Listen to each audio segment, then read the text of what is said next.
ما كان لي من علم بالملأ الأعلى إذ يختصمون إن يوحى إلي إلا أنما أنا نذير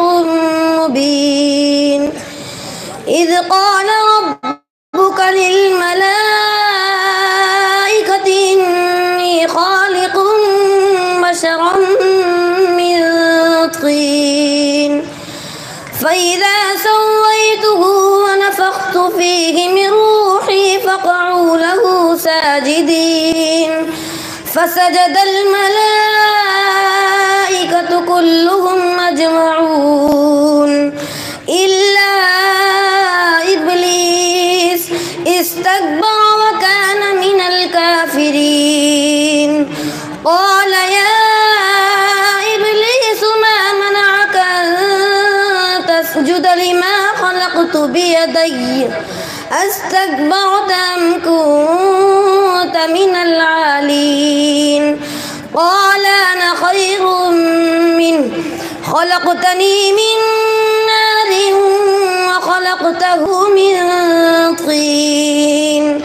قال فاخرج منها فإنك رجيم وإن عليك لعنتي إلى يوم الدين فأنظرني إلى يوم يبعثون قال فإنك من المنظرين إلى يوم الوقت المعلوم قال فبعزتك لأغوينهم أجمعين إلا عبادك منهم المخلصين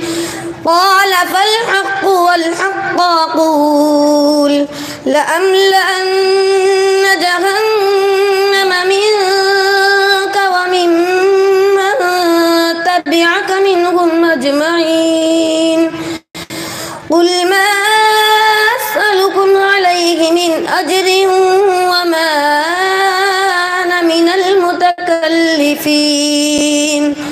إن هو إلا ذكر للعالمين ولتعلمن نبأه بعد حين. بس